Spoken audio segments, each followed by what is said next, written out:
Now sometimes हमें क्या होता है कि वेक्टर इक्वेशंस दी रहती है, वेक्टर यानी कि कॉम्प्लेक्स इक्वेशन, और उससे हमें एक ज्योमेट्रिकल फिगर को इंटरप्रेट करने की जरूरत पड़ती है। जैसे अगर मैंने आपसे लिखा कि if the z2 minus z1 divided by the z3 minus z1 is equate with is a suppose 2e की power iota over pi by 4 लिखा हुआ है, and then nature of a describe, then the nature of a triangle whose vertex are, मतलब उस triangle का nature मतलब यहाँ पे उस कि उसके एंगल्स क्या होंगे और ये बारे में है ना। Then defined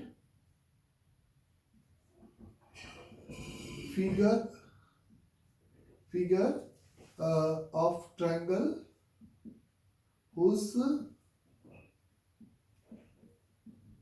vertex are simply z1 z2 and z3, यानी कि तीन कॉम्प्लेक्स नंबर हैं जो कि इस कंडीशन को यहाँ पे क्या कर रहे हैं, सिंपली सेटिस्फाइड कर रहे हैं, और आपको एक ऐसा ट्रायंगल डिटरमाइन करना है जो कि इस जिसके वर्टेक्स z1 z2 z3 है। तो वो ये उसी फिगर को देख के रोटेशन इक्वेशन लिखना। अब यहाँ पे रोटेशन इक्वेशन को देख के फिगर को इंटरप्रेट करना। इसका मतलब इस वेक्टर इक्वेशन के दो पार्ट हो सकते हैं, एक तो इसका मैग्नीट्यूड इक्वेट हो सकता है दोनों तरफ, और एक इसका आर्गुमेंट सेम हो सकते हैं। इसका जब आप इसके मैग्नीट्यूड को इक्वेट करते हो तो यहाँ से आप कंक्लूड करते हो कि z2 minus z1 upon z3 minus z1 का मैग्नीट्यूड बेसिकली किसके बराबर है, सिंपली 2 के बराबर है। z2 माइनस z1 यानी कि अगर इस वाले पॉइंट का नाम a,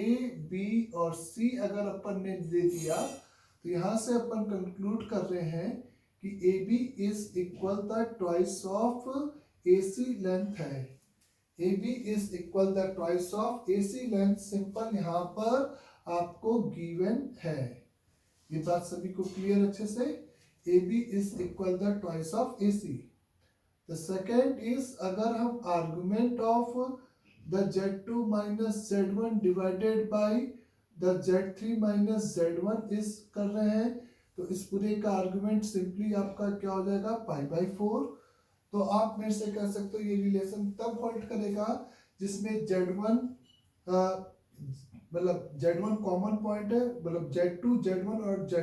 z2 z1 और z3 एंटी क्लॉकवाइज सेंस में होंगे, जहां पे z1 पे आपका एंगल कितने के बराबर बनेगा, पाई बाई 4, क्योंकि z माइनस z2 और z माइनस जो कॉमन है वो सबटेंडेड एंगल का काम करेगा और जिसमें वो एंटी क्लॉकवाइज सेंस में होंगे। तो सिंपल z2 यहाँ पे है, z3 यहाँ पर है, और यहाँ पर ये इस तरीके से z1 पर एक एंगल सबटेंड करेगा बच्चे, z1 पर एक एंगल सबटेंड करेगा। इस वर्टेक्स का नाम A है, इसका नाम B है और इसका नाम C है, ऐसा बोल सकते हो। जिसमें तुम मेरे से बोल सकते हो कि इसकी लेंथ अगर AB की वैल्यू, अगर इसकी लेंथ L है तो इसकी लेंथ 2L हो जाएगी, और ये जो एंगल होगा यहाँ पे सिंपली आपका पाई बाई 4 हो जाएगा इस ट्रायंगल का।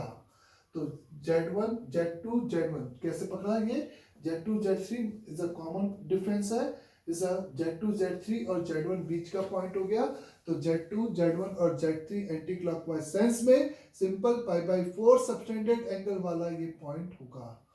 और अगर आपको इसकी तीसरी लेंथ का रेशियो निकालना है, मतलब इस ट्रायंगल की आई इस तरह से ये L फिक्स करेंगे तो ऐसे सिमिलर ट्रायंगल बहुत सारे बनेंगे, तो तीसरी साइड की लेंथ अगर चाहिए तो ये लेंथ आप इस सिंपल कोसाइन फॉर्मूले से निकाल सकते हो कि इसको अगर आपने यहाँ पर cos पाई बाई 4 इस equate with simply is L का स्क्वायर प्लस 4L का स्क्वायर माइनस BC का होल स्क्वायर इस equal the 2L into 2L और cos पाई बाई 4 यानी कि 1/√2, और इस तरीके से BC की वैल्यू आपकी L के टर्म में आ जाएगी। तो सिंपली ये साइड्स का रेशियो आ जाएगा। तो ये इज अ कंस्टेंट आपको एक सिमिलर ट्रायंगल्स का जैसा फिगर को इज अ इंटरप्रेट कराएगा, जिसकी लेंथ के साइड्स के रेशियो फिक्स हो जाएंगे। एंगल ऑफ अ ट्रायंगल भी निकाल सकते हो, जब ये साइड्स आ जाएगी तो साइन रूल लगा के ये दोनों एंगल भी आपके निकल जाएंगे। तो इस टाइप के क्वेश्चंस में हमें जहां पे डिफाइन फिगर की बात होती है तो हम एक तरीका है कि मॉड या आर्गुमेंट या दोनों लेकर इस तरीके से फिगर को वहां पे क्या कर सकते हैं, डिसाइड कर सकते हैं। क्लियर सबको यहाँ तक अच्छे से? जैसे मैंने आपसे कहा कि जैसे लेट सेकेंड प्रॉब्लम यहाँ पे आपको मैंने दे रखा है कि the Z1 square plus Z2 square plus Z1 Z2 is equal to the 0, then defined a triangle whose vertex are Z1, Z2 and origin. Defined a triangle whose vertex are simple Z1, Z2 and origin. तो अगर आपको एक triangle ऐसा describe करना है जिसके ये तीनों क्या है, वर्टेक्स है, तो यहां पर आप इस होमोजीनियस इक्वेशन से सिंपली Z1 अपॉन Z2 का होल स्क्वायर Z2 के स्क्वायर से इसको डिवाइड कर रहे हो। तो ये आपका एक तरीका है यहाँ पर इस तरीके से प्रोसीड करने का। तो Z1 Z2 और ओरिजिन, तो Z1 अपॉन Z2 की वैल्यू आप यहाँ पे बोल सकते हो -1 प्लस माइनस आयोटा का √3 डिवाइडेड बाय सिंपली 2, ऐसा आ जाएगा कुछ आपके पास। तो आप लिख सकते हो Z1 upon Z2 is equate with e की पावर इस सिंपली, ये आपका किस क्वाड्रेंट का नंबर हो जाएगा बच्चे, इज एक तो आपका सेकंड क्वाड्रेंट और एक आपका थर्ड क्वाड्रेंट। तो सेकंड और थर्ड क्वाड्रेंट में इसका आर्गुमेंट मॉडुलस की वैल्यू 1 है कि नहीं, 1/4 3/4 1 है, और प्लस माइनस का आयोटा सिंपली 2π/3 है। तो आपको Z1 Z2 और ओरिजिन, तो Z1/Z2 यानी कि Z1 -0 और Z2 -0 लिखा है, तो यानी कि 0 पे ये सबटेंडेड एंगल हो गया। तो Z1 अपॉन Z2 की वैल्यू e की पावर आयोटा 2π/3 प्लस या माइनस कंसीडर करें तो वो केवल फिगर को इधर और इधर लेके जाएगा। तो आप सबसे पहले मैग्नीट्यूड मॉड दोनों तरफ लिए, तो Z1 upon Z2 is equal to 1, यानी कि ओरिजिन से Z1 और Z2 दोनों का आपका जो लेंथ है वो बराबर हो गया, और argument of Z1 -0 upon Z2 -0 is equal to the 2π/3 हो गया। यानी कि ओरिजिन पर Z1 Z2 आपका कितना एंगल सब्सटेंड करेगा, सिंपली 2π/3 एंगल सब्सटेंड करेंगे। अगर ये ओरिजिन है जिसमें Z1 ओरिजिन एंड Z2, तो ये Z1 होगा और ये Z2 तभी इधर होंगे। अगर इधर Z1 Z2 लेंगे तो ओरिजिन को उधर लेना पड़ेगा। सिंपल सी बात है, उससे इस फिगर को इतना कि कहाँ पे होगा वो तो बात की बात है। आपका फिगर क्या बनेगा जिसके वर्टेक्स ओरिजिन Z1 और Z2 है, तो आप कह सकते हो जिसमें ये लेंथ और ये लेंथ भी आपस में सिंपली इक्वल है, तो एक आइसोसेलेस ट्रायंगल बनेगा जिसका वर्टिकल एंगल 2π/3 ऑब्टयूस एंगल ट्रायंगल हो जाएगा, और ये एंगल आपका सिंपली π/6 और π/6, और अगर साइड्स का रेशियो चाहिए तो साइन रूल लगाकर आप आराम से तीनों साइड्स का रेशियो इस तरीके से डिस्क्राइब कर सकते हो। तो कहने का मतलब यहाँ पर आपका जो फिगर बनेगा वो इस तरह से ट्रायंगल आपका फॉर्मेट आप डिसाइड कर सकते हैं। क्लियर सभी को यहाँ तक भी? अगर मैंने आपसे लिखा कि सपोज आपको गिवन है if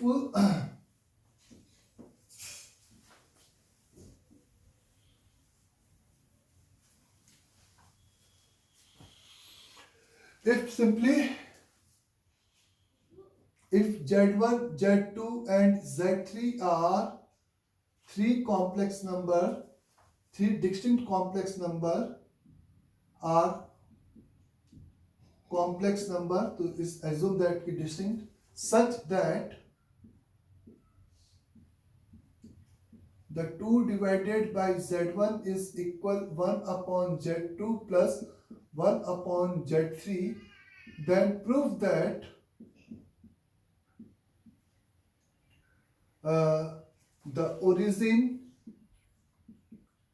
comma z1 comma z2 comma z3 are concyclic point is a proof that है कि origin z1 z2 and z3 simply आपके कैसे पॉइंट है, एक कॉन्साइक्लिक पॉइंट है। तो 2 upon z1 is equal to 1 upon z2 plus 1 upon z3 को आप किस तरीके से ये बात प्रूफ कर सकते हो या इंटरप्रिएट कर सकते हो, ध्यान देना यहाँ पे 2 अपॉन z1 बराबर 1 अपॉन 2 अपॉन नहीं, एक सेकेंड, क्वेश्चन में z2 को बीच में कर लेते हैं, है ना, वो कोई फर्क नहीं पड़ेगा, वो ऑर्डर मेंटेन रहेगा। ये आपका ये गिवन रिलेशन है यहाँ पर, ठीक है बच्चे। आपने इस 1 अपॉन z2 को इधर रखा और माइनस 1 अपॉन z1, इस इक्वेट इसको ऐसा लिख सकते हो आराम से, कोई दिक्कत नहीं है। इसको आप यहाँ पे लिख सकते हो कि ये लिखा है z1 minus z2 upon z2 cancel हो जाएगा, z1 is equal to the z2 minus z3 upon z3 आ जाएगा यहाँ पे। इसको z1 minus z2 upon z1 minus 0 लिख सकते हो, या आपको कैसे भी, एक पहला मेरा है simple z1 minus z2 divided by, इसको मैंने माइनस इस वाले ब्रैकेट में से कॉमन निकाल दिया, तो z3 माइनस z2, जिससे कि माइनस वाले पॉइंट एक जगह पे हो गए, इज इक्वल टू माइनस का z1 अपॉन z3, ऐसे बोल सकते हो, सीधी सी बात है। z1 minus z2 upon z3 minus z2 is equal to this. तो आप यहाँ पे मेरे से बोल सकते हो कि इस रिलेशन में अगर मैं both side simple argument consider करूं, तो argument of z1 minus z2 divided by the z3 minus z2 is equate with is simply argument of this, यानी कि प्रोडक्ट ऑफ दिस दो नंबर 1 एंड इस रेशियो को 2 ले लें, माइनस 1 का argument pi plus argument of z1 by z3, और z1 by z3 यानी कि z1 0 z3 0, ऐसे आप बोल सकते हो। यहाँ पे क्लियर है सभी को? तो z1 z3 z2, अगर आप समझो कि ये आपका एक सिंपली एंगल है जिसमें ये z1 है, ये z3 कहीं पर है, और ये z2 पे बनने वाला सबटेंडेड एंगल को रिप्रेजेंट कर रहा है, जिसमें z1 z2 और z आपका एंटी क्लॉकवाइज सेंस में सिंपल है। तो अगर ये एंगल आपका सपोज थीटा है, तो ये एंगल यहाँ पे कितना हो गया बच्चे, argument of z1 minus 0 upon z3 minus 0 is equal to theta minus का पाई हो गया, या सिंपली हाँ थीटा माइनस का पाई, लेकिन ये तो निगेटिव एंगल हो गया इस फिगर के हिसाब से, तो इसको तुमने लिखा argument of z3 upon z1 is equal to pi minus theta. अब ये एब्सोल्यूट पॉजिटिव एंगल हो गया फिगर के हिसाब से, तो जिसमें z3 0 और z1 आपका एंटी क्लॉकवाइज सेंस में होंगे, तो ओरिजिन इधर कहीं पे होगा, जिस पर कि ये एंगल कितना सबटेंडेड होगा, अगर इधर ये थीटा है तो ये एंगल कितना आ गया, पाई माइनस थीटा हो गया। तो आप कह सकते हो कि अगर ये थीटा है और ये पाई माइनस थीटा, यानी कि ये चारों पॉइंट का opposite sum of angle quadrilateral का पाई है, तो आप कह सकते हो कि यहाँ पर ये सिंपल आपका क्या हो गया बच्चे,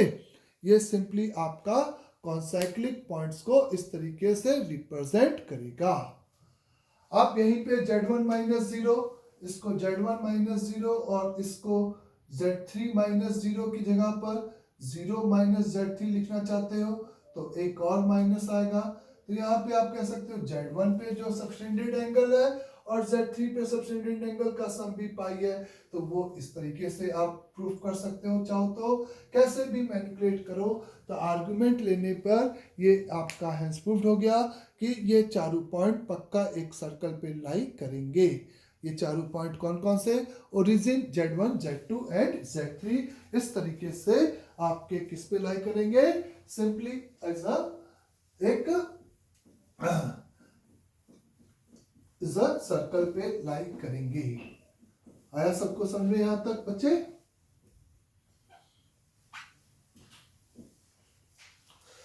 तो ये थोड़ा सा आपको फिगर को इंटरप्रेट करने की बात है और कुछ भी नहीं है। इसके अलावा अगर अपन को यहाँ पर कुछ इस टाइप से चीजें दे रखी हैं, कुछ प्रॉब्लम देखते हैं, है ना। इफ पहले if a biquadratic, the x की power 4 plus ax cube plus bx square plus cx plus d is equal the 0 where a, b, c and d belongs to the real number has non-real root,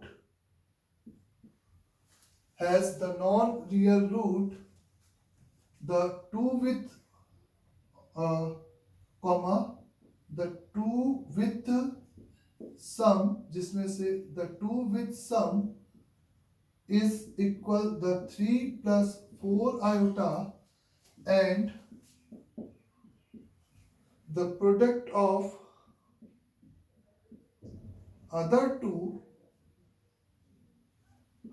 two is 13 plus iota, then find the value of is a b। तो आपको यहाँ पर simply b का value बताना है कि क्या होगा। तो एक आपको बाइक्वाड्रेटिक है जिसके ए बी सी डी यानी कि कोफिशिएंट वेयर रियल दे रखा है और हैज नॉन रियल रूट यानी कि इसके कोई भी रियल रूट नहीं है, यानी कि कॉम्प्लेक्स रूट है। दूसरा स्टेटमेंट कि अगर यहाँ पर आपके कोफिशिएंट सिंपली रियल नंबर हैं और रूट अगर कॉम्प्लेक्स हैं तो वो अकर करेंगे एक दूसरे के कॉन्जुगेट पेयर में। तो गिवन बाइक्वाड्रेटिक के जो रूट्स कहलाएंगे, गिवन बाइक्वाड्रेटिक के जो रूट्स हैं, ए नहीं है यहाँ पे, लीडिंग कोफिशिएंट 1 है, x की power 4 plus simply ax cube plus bx square plus cx plus d बराबर 0 के रूट अगर एक पहला कॉम्प्लेक्स नंबर z1 है तो अपने आप z1 कॉन्जुगेट भी रूट होगा, z2 है तो z2 का कॉन्जुगेट भी रूट होगा। इसमें से दो का सम 3 प्लस 4 आयोटा है और अदर दो का प्रोडक्ट अपन को दे रखा है। तो किन दो का सम हो सकता है? इन दो का सम कॉम्प्लेक्स नहीं होगा, z1 प्लस z1 कॉन्जुगेट हमेशा प्योरली रियल होगा, ये बात तय है। यानी कि ये इसके साथ या तो सम देगा या तो इसके साथ, तो कोई भी एक केस ले लेते हैं। तो यहाँ पर अपन एज्यूम कर सकते हैं कि ये z1 प्लस z2 की वैल्यू 3 प्लस का 4 आयोटा है एंड इस अदर टू का प्रोडक्ट, यानी कि क्योंकि ये एक दूसरे के कॉन्जुगेट नहीं है तो ये भी एक कॉम्प्लेक्स नंबर होगा। तो z1 इंटू z2 का conjugate is equal 13 plus iota. यहाँ पे z1 इंटू z2 बार और z1 बार इंटू z2 लेते हैं, उससे कोई फर्क नहीं पड़ता। तो आपको ये इंफॉर्मेशन यहाँ पर गिवन है। और अगर आपको b की वैल्यू चाहिए तो आपको पता है रिलेशन बिटवीन रूट्स आपको लगाना पड़ेगा, जिसमें sum of the root taking 2 at a time, तभी आपका b पिक्चर में आएगा। तो b divided by 1 is equal to sum of the root taking 2 at a time, यानी कि कौन कौन से Z1 इंटू Z1 का कॉन्जुगेट प्लस Z1 का conjugate into Z2 plus Z2 into Z2 का कॉन्जुगेट प्लस Z2 का conjugate into Z1 plus is the Z1 Z2 plus the Z1 conjugate into Z2 conjugate, ऐसा कुछ हो जाएगा बच्चे का। आपको इसी का सम चाहिए। अगर आप देखो जो गिवन इंफॉर्मेशन से इसको कैसे एक्सट्रैक्ट कर सकते हो, इसमें से आप इस पेयर में से क्या कॉमन निकाल सकते हो, सिंपली Z1 का कॉन्जुगेट, तो Z1 प्लस Z2 बच जाएंगे बच्चे आपका। इन दोनों में से आप Z2 के कॉन्जुगेट को कॉमन निकाल दो तो आपके पास Z1 प्लस Z2 बच जाएगा, और इसको आप एज इट इज रहने दो, तो ये Z1 Z2 plus Z1 bar into Z2 बार ऐसा कुछ हो जाएगा। तो this is equivalent to the simply Z1 plus Z2 whole multiplied by Z1 का कॉन्जुगेट प्लस Z2 का conjugate Z1 Z2 plus Z1 बार Z2 बार। और ये आपके पास अगर इंफॉर्मेशन है तो Z1 प्लस Z2 की जगह पे आप सिंपली क्या रख सकते हो, 3 plus 4 iota whole multiplied by this plus this, यानी किसी का कॉन्जुगेट लिखा हुआ है, तो ये आपका 3 माइनस का 4 आयोटा प्लस ये आपका सिंपली इज द प्रोडक्ट, यानी कि इसका कॉन्जुगेट, क्योंकि Z1 Z2 चाहिए तो कॉन्जुगेट ले लिया, तो ये आपका लिखा है 13 माइनस का आयोटा प्लस इज 13 प्लस का आयोटा, और यही वैल्यू आपकी simply is the value of किसकी हो जाएगी, B की हो जाएगी। तो सिंपली आपको ये वैल्यू यहाँ पर कैलकुलेट करनी थी, और गिवन इंफॉर्मेशन के हिसाब से सिंपली आपको pairing is a mathematically tool use करते हुए आंसर कैलकुलेट करना था। अंडरस्टैंड यहां तक भी अच्छे से। द नेक्स्ट इज, यहाँ पे अगर हमें कहा जा रहा है कुछ इस टाइप से कि if let f over z is equate with the mod of z cube minus का z plus का 2, एक फंक्शन ऑफ z दे रखा है, then find the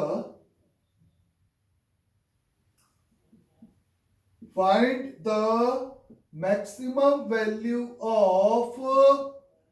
is the f of z under the condition mod z is equal to 1। ये एक z का simply function है, ये सिंपली z का एक फंक्शन है, और उस फंक्शन की आपको क्या चाहिए, मैक्सिमम वैल्यू चाहिए अंडर द कंडीशन, यानी कि z जहाँ पे कॉम्प्लेक्स नंबर है तो ऑब्वियस से मैग्नीट्यूड ले लोगे तो रियल नंबर हो गया, और अंडर द कंडीशन सिंपल आपको मॉड z बराबर 1, यानी कि आप वही z उठा रहे हो जो कि एक यूनि मॉड्यूलर है, जिसका मॉडुलस की वैल्यू 1, यानी कि सर्कल पे लाई कर रहा है, जिसका सेंटर आपका क्या है, is the origin of radius 1। तो यहाँ पे हम इस फंक्शन को इज सिंपली मॉड z बराबर 1 अगर कंडीशन है तो z is equal to 1 into e की पावर आयोटा थीटा, और जिससे कि पूरे z इस सर्कल के कवर हो जाए, इसके लिए हम z थीटा को कंसीडर कर सकते हैं ओपन क्लोज ब्रैकेट 0 से open 2 pi. It's not necessary कि प्रिंसिपल आर्गुमेंट कंसीडर किया जाए, पूरा सर्कल कवर होना चाहिए एनी हाउ। क्लियर यहां तक। तो यहां पर इसके वैल्यू को अगर हम इस पूरे का मॉडुलस चाहिए तो आप ये सोच सकते हो कि मैंने x प्लस आयोटा y से स्टार्ट नहीं किया, r e की पावर आयोटा थीटा, क्योंकि r अपन को गिवन था। ये एक अप्रोच आप यहाँ पे बनाने की कोशिश करो। e की पावर आयोटा थीटा प्लस का 2 हो गया और ये 3 थीटा हो गया, तो सिंपली ये cos का 3 थीटा माइनस cos का थीटा प्लस का 2 हो गया, प्लस आयोटा साइन का 3 theta minus is sine plus का साइन थीटा हो गया। यहाँ पे इसका मॉड आप ऐसे डिफाइन कर सकते हो, और ये माइनस है तो ये एक माइनस बीच में और लगाओ सही से। यहां पर आप इसको लिखोगे under root over is the cos 3 theta minus का cos थीटा प्लस के 2 का whole square plus sine 3 theta minus sine theta का होल स्क्वायर। फिर आप इसको लिखोगे यहां पर सिंपली, आपने मॉडुलस ले लिया A square plus B square plus C square, A square plus B square से 1 एक आ जाएगा, cos square plus sine square से एक 1 फिर से आ जाएगा, प्लस का 2 का स्क्वायर यानी कि 4 आ जाएगा, माइनस का यहाँ पे 2 कॉस का 3 थीटा, कॉस का थीटा इज द माइनस के 4 का कॉस थीटा इज द यहाँ पे प्लस के 4 का कॉस 3 थीटा और माइनस के 2 का sine theta into sine 3 theta. ऐसे ये थीटा का फंक्शन आपको मिलेगा, जिसमें से आप -2 कॉमन निकालोगे तो ये cos A cos B plus sin A sin B, यानी कि this is equivalent to the under root over the 6 minus 2 into cos का 2 थीटा इज अ माइनस के 4 का cos थीटा एंड प्लस के 4 का cos 3 थीटा। इस तरीके का आपका ये एक्सप्रेशन यहाँ पर बनेगा और आपको इसी एक्सप्रेशन की क्या चाहिए, मैक्सिमम वैल्यू चाहिए, जो कि अब आपका क्वेश्चन सिंपली ये आपका कोई प्रॉब्लम आप किस में चला गया, इस फंक्शन में चला गया। इस पूरे को आप cos थीटा का फंक्शन बहुत आराम से बना सकते हो। The 6 minus 2 multiplied by the 2 cos square theta minus 1 minus का 4 cos theta plus 4 into is a 4 cos cube theta minus के 3 का cos थीटा। तो दिस इज इक्वेट विथ 4 4 जा 16 t का क्यूब, अंडरस्टैंड, माइनस के 4 का t square, clear, is a minus का 12 minus का 4 तो माइनस का 16 का t, माइनस का 12 माइनस का 4 यानी कि माइनस का 16, क्लियर यहां तक भी सभी को, इज अ प्लस का 2 और 6 यानी कि प्लस का 8, जहां पे t is belonging to the simply आपका -1 से 1 होगा। और इस क्यूबिक का अगर अपन ग्राफ देखें तो ये लिखा है, एक तो 4 कॉमन निकाल दे, इसमें से 4 कॉमन निकाल दो तो ब्रैकेट के अंदर आपको मिलेगा 4t क्यूब माइनस के t स्क्वायर माइनस का 4t प्लस का 2। तो इसी क्यूबिक का इस डोमेन में आपको क्या चाहिए, सिंपली मैक्सिमम वैल्यू चाहिए। तो नाउ f ऑफ t बराबर the 4t cube minus t का स्क्वायर माइनस का 4t प्लस का 2। तो f dash t is equate with the 12t square minus का 2t माइनस का 4। तो यहां से इस